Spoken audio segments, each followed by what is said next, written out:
Bom dia, turma! Hoje eu estou aqui na Central de Análises para fazer uma aula demonstrativa para vocês. Já que nesse primeiro momento vocês não poderão ter o contato com o equipamento, então eu resolvi vir aqui e demonstrar as principais partes que compõem um cromatógrafo líquido, relacionando com toda a teoria apresentada em aula anterior que eu já havia enviado para vocês, tá? Então vejam, esse aqui é o equipamento. Esse é o cromatógrafo que a gente utiliza aqui na Central de Análises para a realização dos ensaios. Eu acredito que num primeiro momento a impressão que vocês tenham é justamente de uma caixa fechada em que não é possível visualizar com muitos detalhes as principais partes que compõem o equipamento. E acaba sendo isso mesmo, né? Lembram que eu comentei com vocês na aula teórica que usualmente os cromatógrafos eles são compostos por módulos. Esses módulos eles estão compreendidos aqui dentro desse equipamento. A gente não consegue definir exatamente todas as partes que compõem o equipamento. Algumas são mais fáceis, outras um pouco menos fáceis de se visualizar. Mas eu vou tentar apresentar para vocês e indicar onde é que estão, né, as principais partes que compõem o equipamento. Começando então com a primeira parte que compõe o equipamento e que é de extrema importância para o desenvolvimento de uma análise é a fase móvel. Então lembram que eu comentei com vocês, né? Usualmente a fase móvel ela é acondicionada em frascos de vidro. Então aqui a gente já tem a fase móvel acondicionada pronta para ser utilizada no equipamento. No método que vai ser empregado, eu vou depois na sequência simular uma injeção com vocês. A gente vai utilizar duas fases móveis, né? Dois solventes diferentes. Óbvio, vocês não vão conseguir enxergar, mas aqui eu tenho a acetonitrila, que é a minha fase B, e aqui eu tenho a água, que é a minha fase A. Por convenção, né, a água sempre vai ficar na fase A, ou seja, nessa tubulação indicada aqui como A, para facilitar a visualização e o manuseio do operador. Bom, então aqui a fase móvel ela já foi devidamente tratada, a gente adquiriu uma fase móvel com pureza elevada, grau cromatográfico, filtramos já essa fase móvel, desgaseificamos com um processo de ultrassom acoplado a uma bomba de alta pressão e transferimos ela para dentro desse frasco de vidro. Se vocês, vou tentar chegar um pouco mais perto, mas não sei se é possível visualizar, mas eu vou subir aqui um pouco essa tubulaçãozinha e aí indicar para vocês, ó, estão vendo que na ponta aqui do frasco tem um filtro, né? Um filtro de aço inox que tem aquela função, de novo, né? De reter alguma impureza que possa estar presente na fase móvel. Então isso tudo vai ficar em contato aqui dentro do solvente, dentro da fase móvel, e aí a gente consegue garantir que realmente nenhuma impureza vai para o sistema. Essas duas fases, usualmente, elas ficam aqui, né, sobre o equipamento, né, prontas para uso. Um detalhe importante. Eu falo para vocês que o solvente, normalmente o modificador orgânico, a fase orgânica, a acetonitrila, o metanol, a gente adquire comercialmente esses produtos grau cromatográfico. No caso da água é um pouco diferente. A água, como ela tem que ser ultra pura para ser empregada no equipamento, a gente não consegue adquirir, a gente até consegue comprar, mas não é o ideal, porque como essa água ela é muito pura, pelo simples fato de vocês deixarem ela exposta, ela já começa a absorver impurezas que estão no ambiente. Então o que é o ideal? O ideal é todo dia, antes de ligar o equipamento, eu ter essa fase móvel, essa água que vai ser empregada no meu ensaio. E como é que eu faço isso? Então a gente tem um equipamento aqui na Central de Análises que é esse ultrapurificador de água, né? Muita gente costuma tratar desse equipamento, muita gente fala, eu utilizo um Milliquê. Na verdade, Milliquê é a marca do equipamento, mas esse é um ultrapurificador de água. Então qual que é a função dele? É justamente remover qualquer tipo de impureza, então ele é composto por vários filtros que vão reter impurezas, vão purificar a água, né? Remover minerais que podem estar presentes nessa água. Ele tem membranas também de filtração que são capazes de remover inclusive micro-organismos que possam estar presentes na água. Então a água que sai daqui, né, todo dia a gente vai pegar a água fresca aqui, ultra purificada, para acoplar no sistema de cromatografia. Terminou o dia de análise, não utilizei toda a água, ela vai para descarte. No dia seguinte a gente produz mais água para utilizar no equipamento, tá? Bom, então essa é a primeira parte que eu gostaria de tratar com vocês.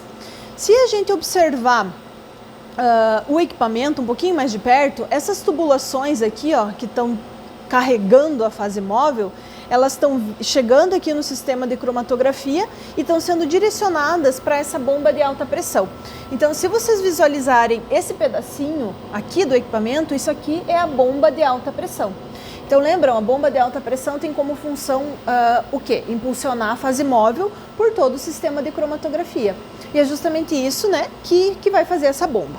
Lembram que eu comentei com vocês que as bombas mais utilizadas são bombas recíprocas de pistão duplo? É justamente isso que a gente tem nesse equipamento. Então esse aqui seria um pistão e esse aqui seria um segundo pistão. Então elas trabalham de forma conjunta, enquanto uma está sugando a fase móvel, a outra está impulsionando, né? Na sequência o inverso, enquanto uma suga, a outra impulsiona. E a principal razão delas trabalharem dessa forma é justamente evitar a formação de pulsos no sistema de cromatografia, que obviamente vai chegar até o detector sente e gera um sinal que pode dificultar o nosso processo de interpretação, enfim, pode deixar o cromatograma não tão adequado para o ensaio.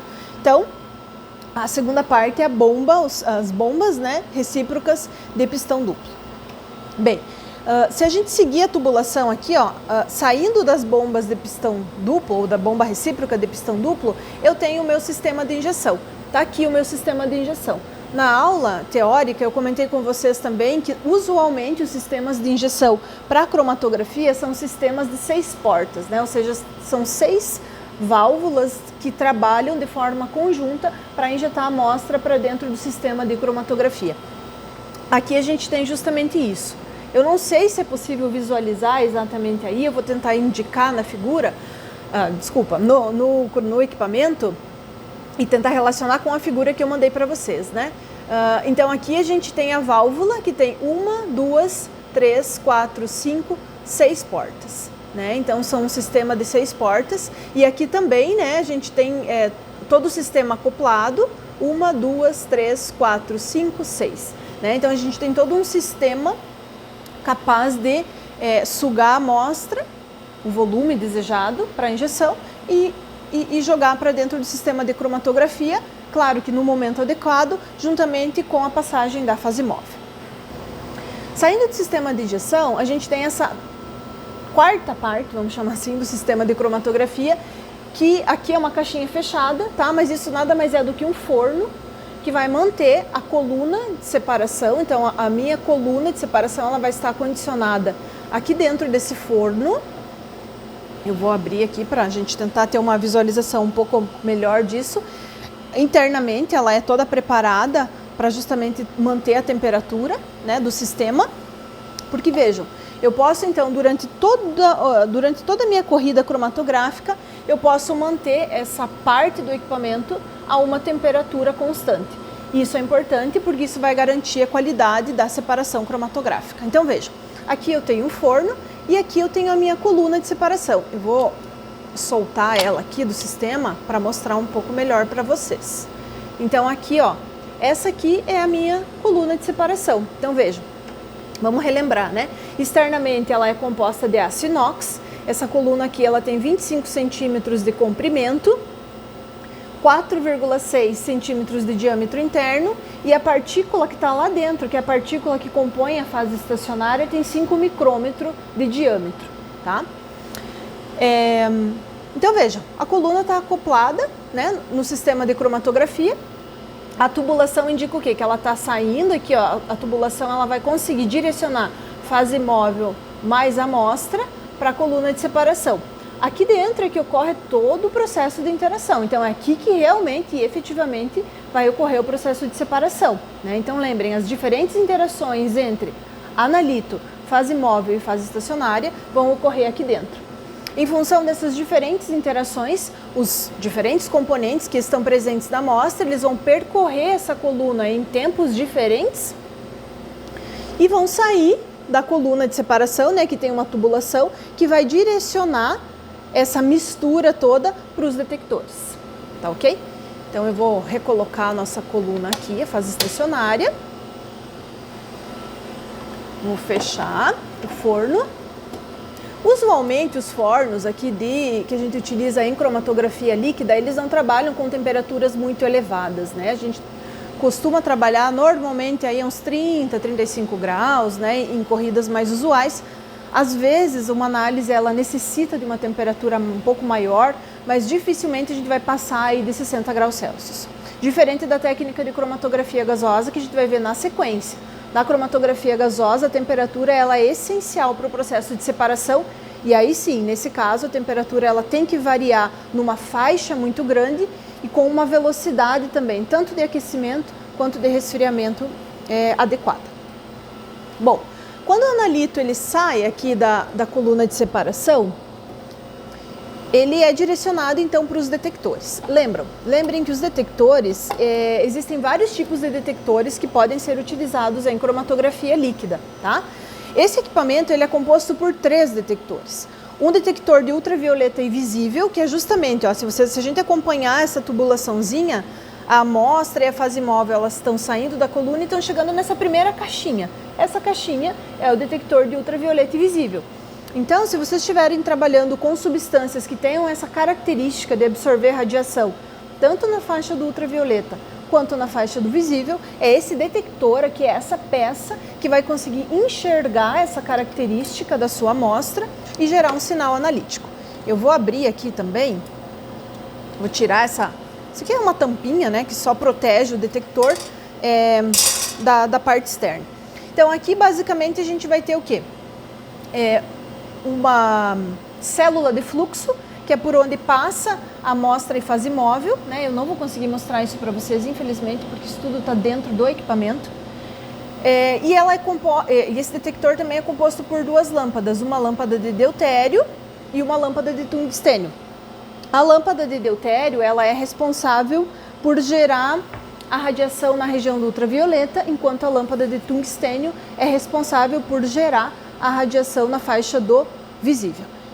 Seguindo aqui, vou seguir a tubulação, tá? Então a amostra ela chegou, né, até o detector ultravioleta visível, passou por todo o sistema e depois ela vai sair.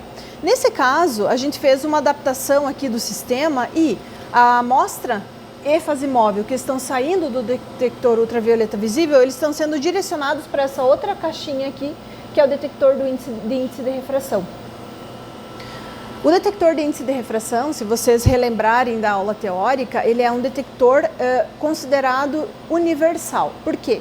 Ele consegue detectar qualquer variação no índice de refração, ele consegue detectar, né? Ele é muito sensível, né? Então, vejam, se eu fizer alguma alteração de temperatura, de composição de fase móvel, ou se num primeiro momento estiver passando só a fase móvel por ele e de repente chegar um analito que saiu da coluna de separação, o índice de refração da fase móvel, né, ela é alterada e o detector consegue enxergar isso e gerar um sinal analítico. Então ele é um detector dito sim universal, mas a grande desvantagem dele é justamente não poder, ou melhor, ser sensível a qualquer alteração, variação de temperatura, de composição de fase móvel, então isso acaba limitando bastante a utilização e o emprego desse equipamento, né? Mas bastante empregado, principalmente aqui na central de análise, a gente utiliza muito esse tipo de detector para fazer a detecção de açúcares, por exemplo, né? Então, se a gente for analisar açúcares, os açúcares eles não apresentam absorção de radiação ultravioleta visível, não apresentam fluorescência. Então, a melhor opção acaba sendo esse tipo de detector aqui. Temos ainda um terceiro detector, esse sim está bem escondidinho aqui dentro do equipamento, então eu não vou conseguir indicar muito para vocês, mas eu garanto para vocês que tem um detector aqui dentro, um terceiro detector, que é o detector de fluorescência. Então, que vai ser aquele componente, aquele detector que vai enxergar qualquer substância que apresente fluorescência. Então, se vocês estiverem trabalhando com um analito que apresente essa característica de fluorescer, né, quando excitado a um determinado comprimento de onda, esse vai ser o detector mais indicado para ser utilizado na separação cromatográfica de vocês. Na sequência, então, fase móvel, né? Chegou aqui a um sistema de alta pressão. O sistema de alta pressão impulsionou fase móvel para o sistema de injeção. Sistema de injeção vai jogar para dentro da coluna de separação analito e fase móvel. Os analitos entram na coluna, são devidamente separados, saem da coluna, passam pelos detectores, né? E depois são descartados, né? Então, aqui embaixo a gente tem os frascos que vão receber o descarte, né? Então, tudo que está saindo ali do sistema de cromatografia é devidamente descartado, né? Na fase móvel e analito. E, obviamente, que a gente vai acondicionar e vai dar o destino adequado para esse descarte gerado da análise. Ok? Um detalhe só importante que eu vou ressaltar aqui com vocês, que eu acabei esquecendo de falar, depois eu vou detalhar um pouco mais, é o sistema de injeção, porque vejam, a seringa de injeção ela precisa injetar alguma coisa, né? Então a gente usualmente utiliza esses racks aqui, ou esse rack melhor. Esse rack, deixa eu só pegar um outro componente aqui para indicar para vocês.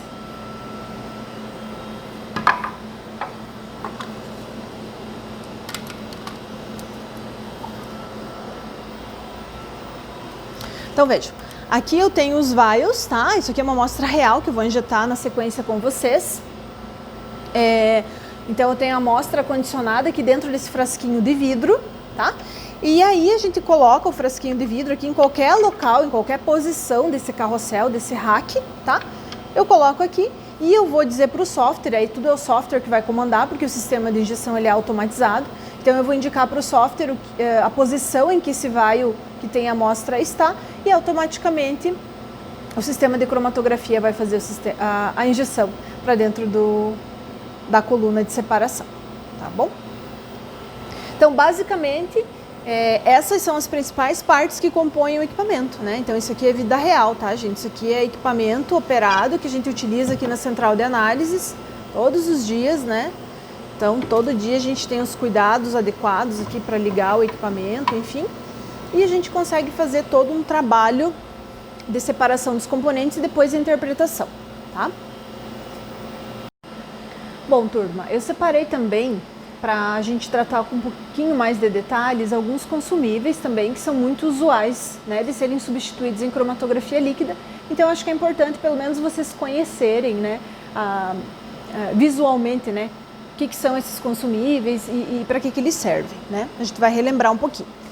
Bom, então aqui eu deixei sobre a bancada, vamos começar aqui pelas colunas de separação, né? Eu já indiquei para vocês a coluna de separação, como que ela fica ali no equipamento.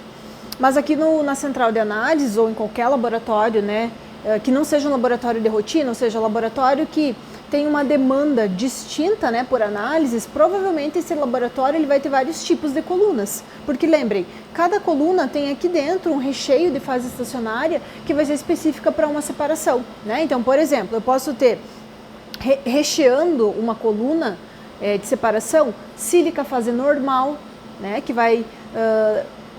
naquele conceito, né, a fase estacionária ela é mais polar do que a fase móvel. Eu posso ter recheando aqui uma sílica modificada, né, do tipo C18, então em que eu tenho grupamentos menos polares atuando como fase estacionária.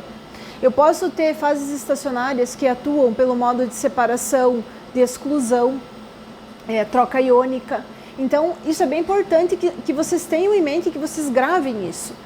Uma única coluna não vai servir para qualquer tipo de separação. Cada coluna ela é preenchida com uma fase estacionária específica e vocês, analistas químicos, é que vão ter que saber que fase estacionária, que tipo de coluna, né, que vai ser empregada para uma determinada separação. Então é legal se vocês, por exemplo, claro, se vocês forem trabalhar num laboratório de rotina, por exemplo, um laboratório que só faz análise de pesticida. Ok, provavelmente um único tipo de coluna, uma única fase estacionária vai atender a necessidade de vocês. Caso contrário, vamos pegar o exemplo aqui da universidade, da UTFPR, né? A central de análises, ela atende uma demanda, assim, necessidades muito distintas, né? Cada dia a gente recebe aqui pesquisador precisando analisar compostos diferentes, né? Classes de compostos diferentes. Então a gente tenta ter um número maior de colunas com fases estacionárias distintas para tentar atender a toda essa demanda, né, específica que chega até a gente. Então essa aqui é uma coluna do tipo troca iônica, tá? Só para comentar com vocês.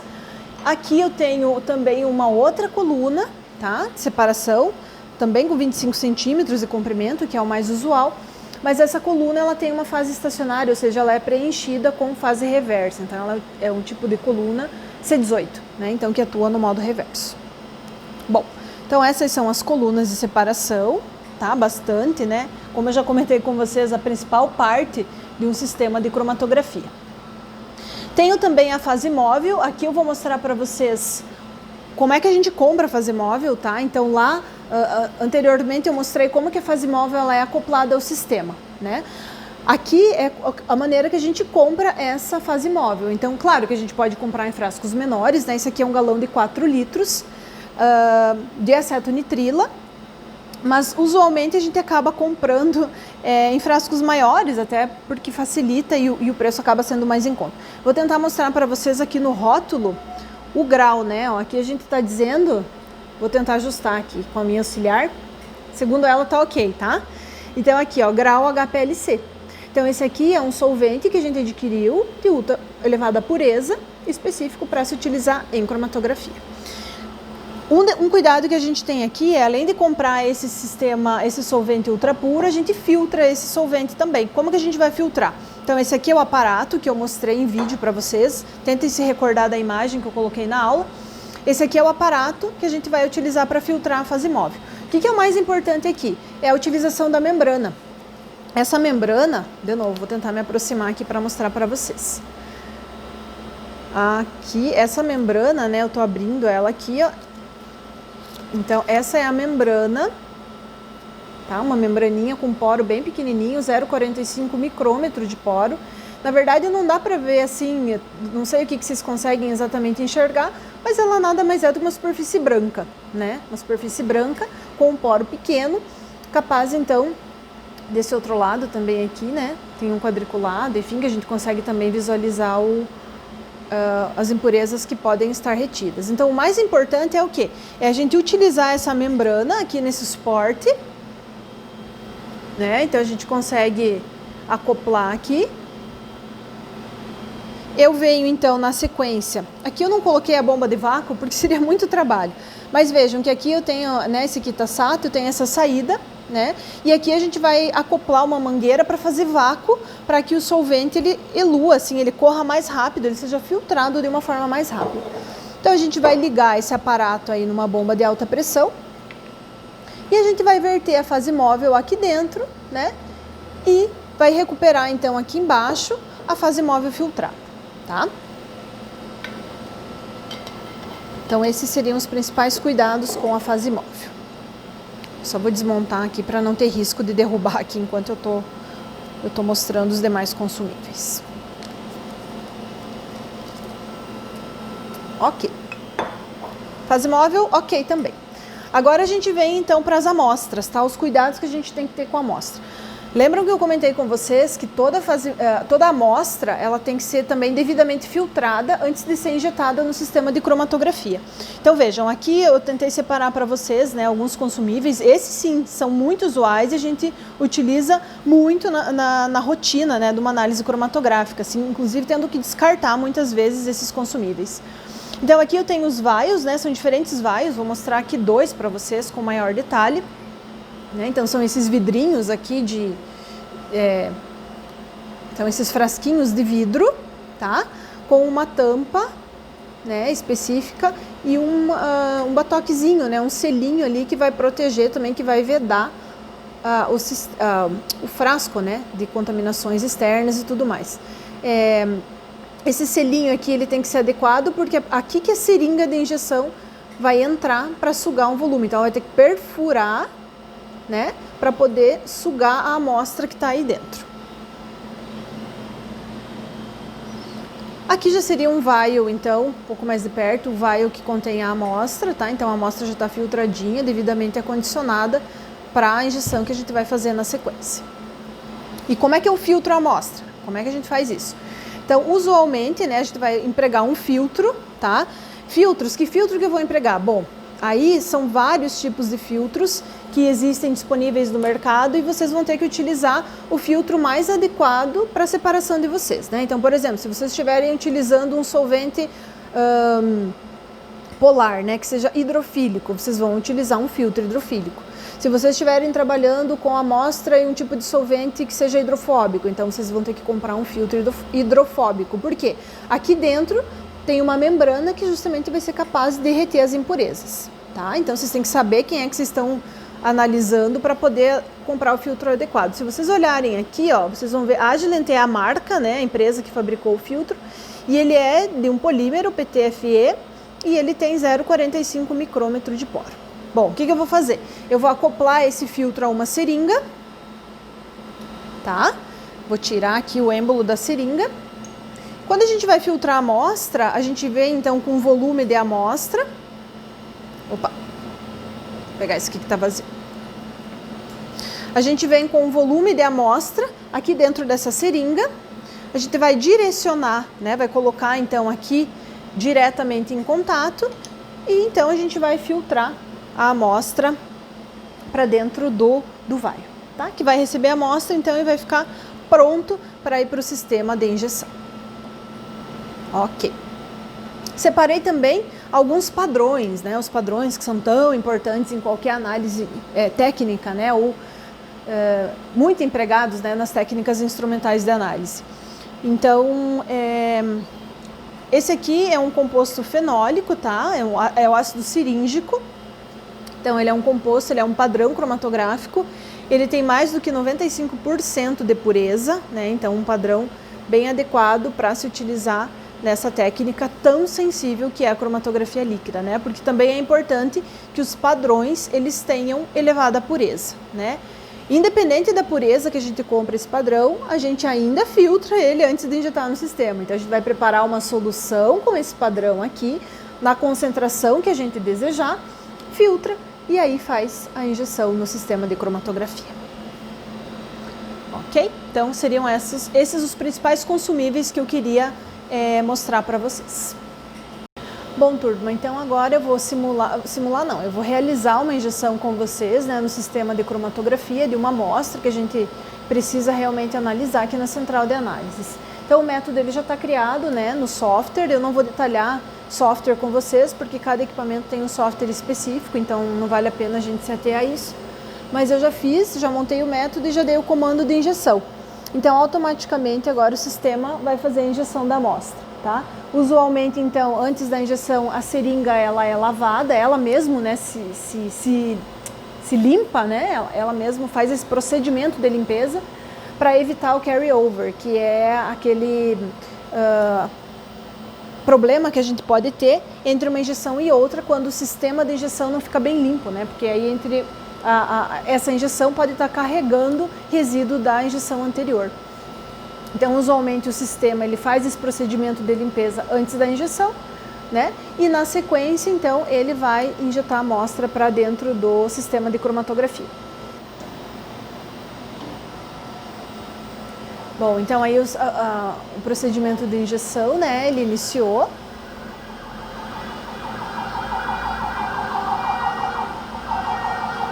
Né, vocês conseguem visualizar aqui a seringa sugando um volume, né? Ela mexeu aqui, eu não sei se fica muito claro no vídeo, mas na sequência ela vai introduzir esse volume, né, sugado para dentro aí do sistema de cromatografia. O procedimento de limpeza que eu comentei anteriormente com vocês, a gente já fez esse procedimento de limpeza logo no início, né, que a gente ligou o equipamento, então por isso que vocês não enxergaram.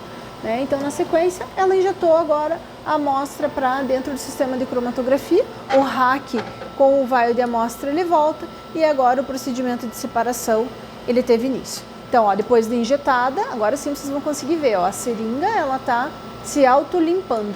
Então, ela vai sugar um volume de um solvente específico, né? Atualmente a gente está utilizando a própria acetonitrila, tá? Então, ela suga um volume de acetonitrila para limpar tanto a seringa quanto o sistema de injeção, tá? Agora a gente vai dar um zoom aqui no software para poder enxergar o procedimento de separação. Bom, turma, então agora a gente vai olhar com um pouco mais de cuidado, né, o software do equipamento e como é que uma separação ela efetivamente ocorre, né, após uma injeção. Então a gente simulou a injeção e aqui eu tenho agora já o início da separação cromatográfica, tá? Vocês conseguem ver alguns gráficos aqui, algumas imagens, né? Mas eu vou destacar para vocês, prestem atenção só nesse primeiro aqui. O que a gente tem aqui? Então a gente já tem o cromatograma se formando.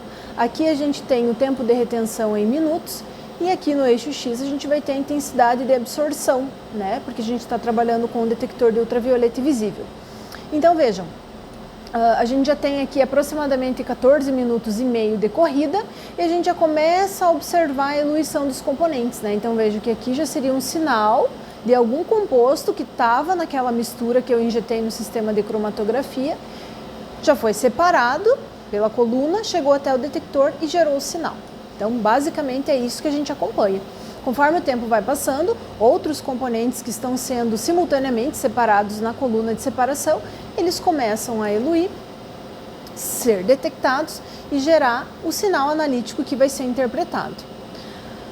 Como que a gente pode incrementar esse processo de interpretação, né? Então lembrem, eu comentei com vocês também na aula em vídeo que quando a gente utiliza um detector do tipo ultravioleta visível, a principal informação que ele nos dá é o perfil de absorção dos componentes que estão sendo separados. Então vejam, aqui eu consigo definir que eu tenho algum composto, alguma coisa, o que eu ainda não sei, que elui com um tempo de retenção de aproximadamente 13 minutos, 13,2 minutos. Né? Tem um outro sinal aqui anterior, também com 12 minutos, já tem um na sequência, ó, que já, né, a gente está acompanhando online o processo de separação.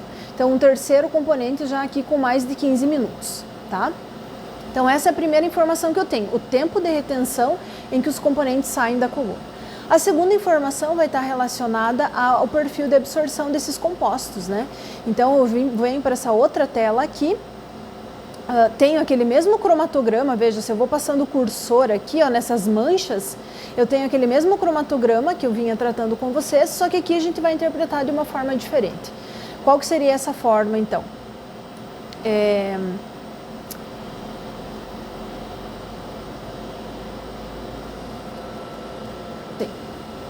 Bom, então seguindo a parte de interpretação, eu quis aguardar a corrida finalizar para que a gente pudesse ter uma visão total da separação cromatográfica, tá? Então acaba que esse aqui é o cromatograma que foi gerado, tá? Destaco que aqui cada sinal cromatográfico ele já tem o nome, né, indicando qual é esse composto, mas isso tem que ficar claro para vocês, gente, isso não é o software que faz. Isso quem faz é o analista. Então eu já sabia quem eram esses componentes, então eu pude, após o processo de separação, indicar, nomear cada sinal cromatográfico, tá? Mas isso é o analista que faz. Por favor, não achem que é o sistema de cromatografia, como várias vezes eu já tive que ouvir, tá? Então, não confundam isso, pelo amor de Deus. Bom, então esse é o cromatograma após a separação. Vejam, eu tenho 1, 2, 3, 4, 5, 6, 7, 8, 9 compostos que foram separados, cada componente com o seu tempo de retenção específico. Lembra no tempo morto da alteração da linha base? Ó, aqui a gente consegue já detectar e definir qual é o tempo morto dessa corrida, desse processo de separação, melhor, né? Então veja que a gente poderia definir aqui nessa região, vou ampliar um pouquinho, né? Como essa variação aqui da linha base negativa, eu poderia definir isso aqui como tempo morto da minha corrida de separação. Será que esse componente aqui que eluiu primeiro, que é o ácido gálico, que está com 4 minutos e meio, mais ou menos, 4,6 minutos, será que ele apresenta um bom fator de retenção? Né? Isso a gente já pode começar a pensar. Bom, uma outra maneira de interpretar é utilizando o perfil de absorção, que eu também comentei com vocês, né, na aula teórica. Então vejam, aqui eu tenho aquele mesmo cromatograma, mas com algumas janelas adicionais que me permitem tirar mais informações desse cromatograma.